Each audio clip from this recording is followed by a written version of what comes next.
Hi, నేను సునంద కట్టమూరి అండి. నేను ఇప్పుడు లెఫ్ట్ ఓవర్ రైస్తో తాలింపు అన్నం చేయబోతున్నాను. దానికి ముడి తొక్కు 2 స్పూన్లు కావాలి. లెఫ్ట్ ఓవర్ రైస్ అంటే రాత్రి అన్నము పొద్దునకి మిగిలిందైనా పర్వాలేదు, మధ్యాహ్నం అన్నము రాత్రికైనా పర్వాలేదు, కానీ ఫ్రెష్ అన్నము దీనికి టేస్ట్ ఉండదు. లెఫ్ట్ ఓవర్ రైస్ అయితేనే టేస్ట్ వస్తుంది. అన్నంలో కొంచెం ఉప్పు, నూనె వేయాలండి. నూనె కొంచెం వేయాలి, 1 స్పూను.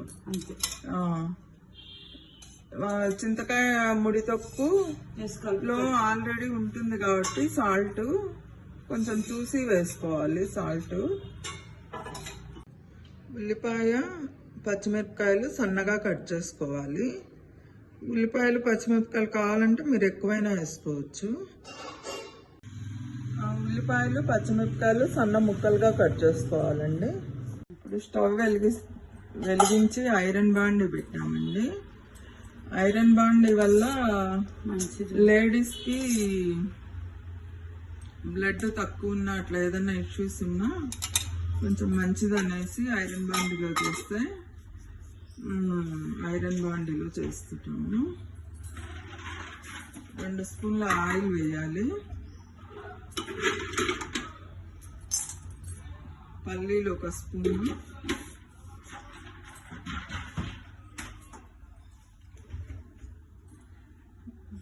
కలబెట్టి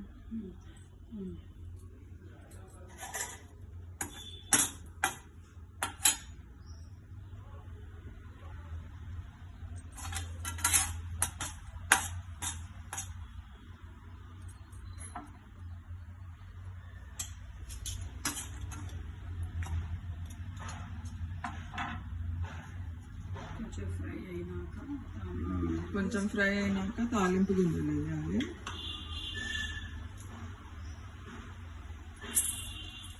తాలింపు గింజలు, కరివేపాకు కూడా వేసుకోవాలండి. శనగబ్యాళ్ళు కూడా వేసుకోవాలి. శనగబ్యాళ్ళు, పల్లీలు, మినపప్పు, ఆవాలు, జీలకర్ర, కరివేపాకు. ఇప్పుడు కరివేపాకు లేదండి, అందుకు వేయలేదు. మామూలుగా అయితే కరివేపాకు కూడా వేయాలి.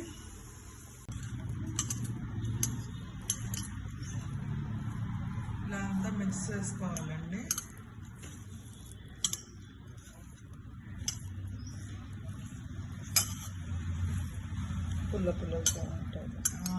పుల్లగా బాగుంటుందండి ఇది. అన్నం కూడా వేసుకోకుండా తొక్కులో, చింతకాయ తొక్కులో పచ్చిమిరపకాయలు వేయాలి కదా. తొక్కులో వేయాలి, తాలింపు గింజలు వేయాలి. అదే ముడి తొక్కు అంటే పచ్చిమిరపకాయలు ఏం తొక్కేయాలి. పల్లీలు వేగినాక పచ్చిమిరపకాయలు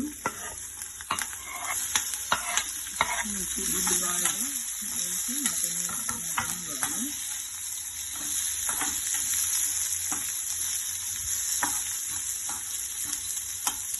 అది కూడా హాఫ్ ఫ్రై చేస్తాం. ఉల్లిపాయలు మగ్గితే బ్యాండేజ్ పోతా ఉంటుంది. ఉల్లిపాయలు హాఫ్ ఫ్రై చేస్తామండి, ఎందుకంటే దాంట్లో ఉండే వాల్యూస్ పోతాయండి. ఎక్కువ వేగనీయకుండా కొంచెమే వేగనిస్తాము.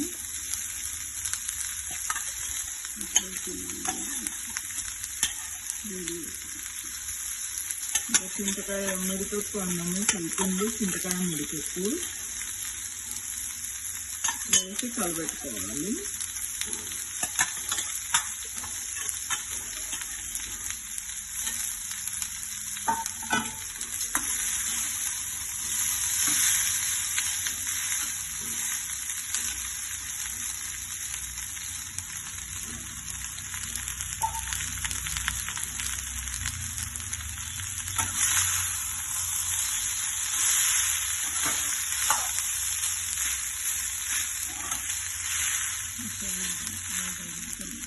కొంచెం వేడైనాక స్టవ్ ఆపేయాలి.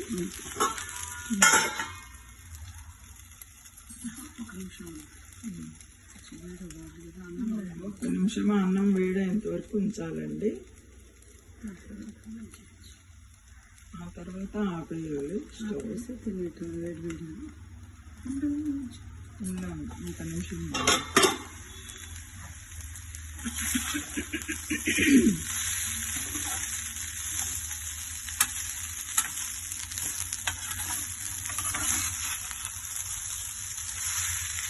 దీంట్లోకి ఊరు మిరపకాయలు ఉంటాయి కదండి, అవి నంచుకొని తినచ్చు, బాగుంటుంది.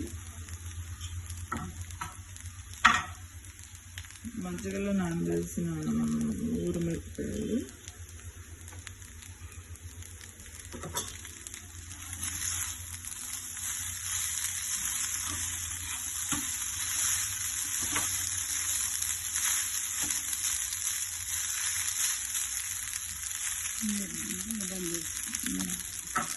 అన్నం వేయడైందండి, ఇంకా స్టవ్ కట్టేయండి. తాలింపు అన్నం రెడీ అయిందండి. ఇంకా ఇది పుల్ల పుల్లగా టేస్టీగా ఉంటుంది.